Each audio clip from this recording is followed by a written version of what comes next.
ATC high altitude पर 3 planes को guide कर रहा था। देखते ही देखते ये तीनों प्लेन्स एक ही लोकेशन पर आ गया, इसलिए 2D रडार पर प्लेन का नंबर आपस में ऐसे मर्ज हो गया कि ठीक से पढ़ पाना भी मुश्किल होने लगा। तभी अचानक तीनों में से एक प्लेन रडार से गायब हो गया। लेकिन कहाँ? एक पल को लगा जैसे ये तीनों प्लेन्स आपस में टकरा गए हो, पर ऐसा नहीं था। इनके बीच हजारों फीट का फासला था। तो फिर ये कैसे हो गया, जानेंगे आज के इस वीडियो में। एयर इंडिया फ्लाइट 182 329 पैसेंजर्स और 22 क्रू मेंबर्स के साथ मॉन्ट्रियल इंटरनेशनल एयरपोर्ट से उड़ान भरा। इस प्लेन को अटलांटिक ओशन से होते हुए लंदन के हीथ्रो एयरपोर्ट जाना था। प्लेन में सब कुछ ठीक चल रहा था। एटीसी एयर इंडिया के साथ साथ 2 और प्लेन्स को गाइड कर रहे थे। एयर इंडिया 31,000 फीट पर, उसके 4,000 फीट ऊपर TWA और उसके 3,000 फीट ऊपर CP फ्लाइट उड़ान भर रहा था। इन तीनों प्लेन्स का डायरेक्शन सेम था, इसलिए 2D स्क्रीन पर एटीसी कंफ्यूज हो रहे थे। दरअसल 3D स्क्रीन में हम बड़े ही आसानी से प्लेन को आइडेंटिफाई कर सकते हैं, पर 2 डायमेंशन के स्क्रीन में टॉप व्यू से देखना, वो भी सेम लोकेशन में, तो यहाँ पर प्रॉब्लम हो सकती है एटीसी को। लेकिन एटीसी को इसका डर थोड़ा सा भी नहीं था, क्योंकि 2 प्लेन्स जब एक ही लोकेशन में ऊपर नीचे फ्लाई करते हैं तो इन दोनों के बीच कम से कम 1000 फीट का डिस्टेंस होना जरूरी है।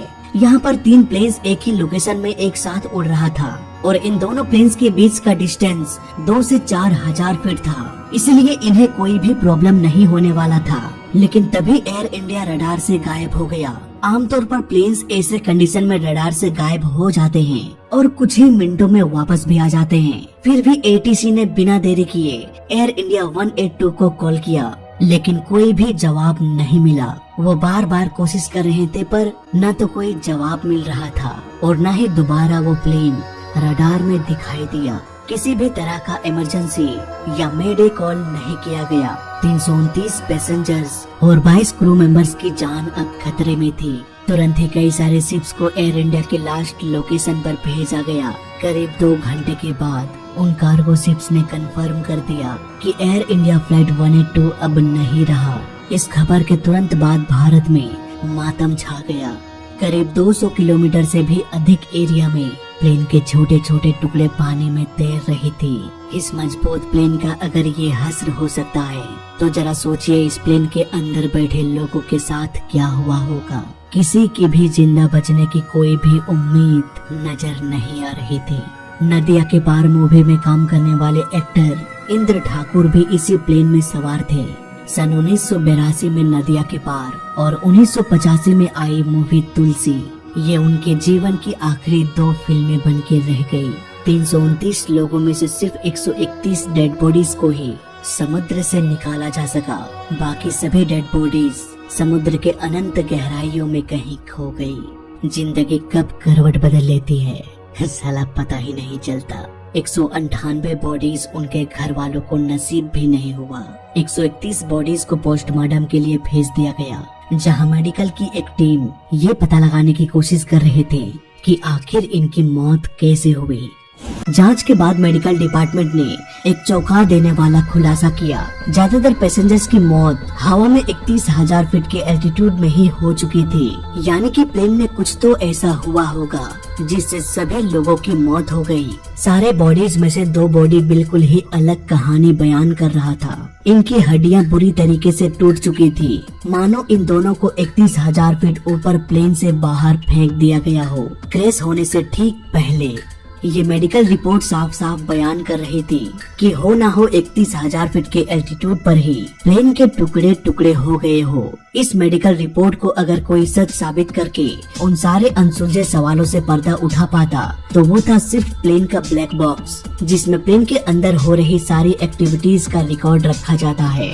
पर ये दोनों ब्लैक बॉक्स अभी 6,500 फीट की गहराई में कहीं छिपा बैठा था। इन्वेस्टिगेशन की टीम भी लगे हुए थे इस केस को सॉल्व करने में। 25 मई 2002 जब चाइना एयरलाइन फ्लाइट 611 की हवा में ही टुकड़े टुकड़े हो गए। इस प्लेन में गड़बड़ी बस इतनी सी थी कि इसके मेंटेनेंस में प्लेन के टेल में आई एक क्रैक को रिप्लेस नहीं किया गया। एयर इंडिया 182 भी चाइना एयरलाइन फ्लाइट 611 की तरह बोइंग 747 का ही मॉडल था। दोनों ही प्लेन का चकनाचूर हो गया हाई एल्टीट्यूड में ही। तो क्या एयर इंडिया में भी कोई मैकेनिकल फेलियर हुआ था? वेल, इसकी भी काफी छानबीन करने के बाद कोई भी सुराग हाथ नहीं लगा सिवाय एक के। एयर इंडिया 182 में 4 इंजन होता है, लेकिन उस दिन प्लेन के विंग्स में 5 इंजन को इंस्टॉल किया गया था। तो क्या यही 5वां इंजन इस हादसे का कारण बना? दोस्तों, बोइंग 747 की एक खासियत ये भी है कि वो एक एक्स्ट्रा इंजन को भी लेके उड़ान भर सकता है। अगर इसका इंस्टॉलेशन अच्छे से नहीं किया गया तो तेज हवा के कारण ये टूट भी सकता है, विंग्स भी डैमेज हो सकता है।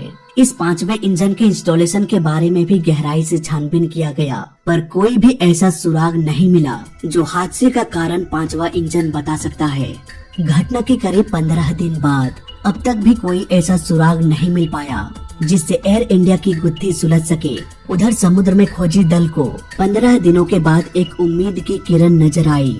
उन्होंने कॉकपिट वॉइस रिकॉर्डर के सिग्नल को ट्रैक कर लिया था। फिर क्या था? करीब 4 घंटों की कड़ी मेहनत के बाद इन्वेस्टिगेशन की टीम को पहला ब्लैक बॉक्स मिल गया। इस रिकॉर्डिंग को सुनने के बाद लग रहा था मानो कॉकपिट में सब कुछ नॉर्मल है।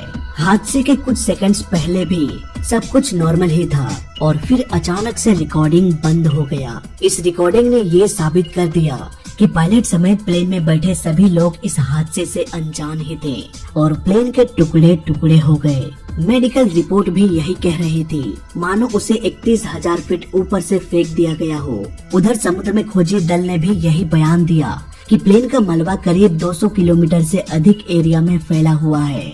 ऐसा तभी हो सकता है जब हवा में ही इसके टुकड़े टुकड़े हो जाए। अगर ये समुद्र में गिरने के बाद टूटता तो सारा मलबा आसपास ही होता। एयर इंडिया फ्लाइट 182 के साथ क्या हुआ? इसका जवाब तो मिल गया, पर कैसे हुआ? इसकी 2 पॉसिबिलिटीज थी। पहली पॉसिबिलिटी कि इसमें स्ट्रक्चरल फेलियर हुआ होगा, पर ऑफिसर्स को स्ट्रक्चरल फेलियर का कोई भी सबूत नहीं मिला। अब यहाँ पर दूसरी पॉसिबिलिटीज की संभावना बहुत अधिक बढ़ गई और वो संभावना थी प्लेन में बॉम्ब ब्लास्ट की। अब एक टीम बॉम्ब ब्लास्ट की छानबीन करने में लग गए। वहीं दूसरी ओर समुद्र के अंदर हजारों टुकड़ों में से उन टुकड़ों को ढूंढने में लग गए जिसका गहराई से अध्ययन करके ये पता लगाया जा सके कि वाकई में ये हादसा बॉम्ब ब्लास्ट से ही हुआ था या फिर स्ट्रक्चरल फेलियर। उधर सारे पैसेंजर्स का डिटेल निकालने के बाद ये पता चला कि एक अज्ञात पैसेंजर ने एयर इंडिया का टिकट लिया था, पर वो प्लेन में बैठा नहीं, लेकिन उसके लगेज को प्लेन में डाला गया था। इन्वेस्टिगेशन की टीम को एक और चौंका देने वाली खबर मिली। उस दिन नरीटा इंटरनेशनल एयरपोर्ट में भी एक लगेज में बॉम्ब ब्लास्ट हुआ। ये बॉम्ब ब्लास्ट भी कहीं न कहीं एयर इंडिया 182 के साथ जुड़ा हुआ था, क्योंकि उस बैग को भी नरीटा एयरपोर्ट से उड़ान भरने वाला फ्लाइट एयर इंडिया फ्लाइट 301 में डाला जाना था। यानी कि एयर इंडिया के 2 प्लेन्स को टारगेट किया गया था। लेकिन नरीटा इंटरनेशनल एयरपोर्ट की सिक्योरिटी इतनी टाइट थी कि वो बैग एयर इंडिया तक पहुंच ही नहीं पाया। इन दोनों ही बैग्स के पीछे 2 अज्ञात पैसेंजर थे जिन्होंने अपना नाम एम सिंह और एल सिंह बताया था। एम सिंह और एल सिंह के बारे में जब पता चला तो एक अलग ही कहानी सामने आ गई।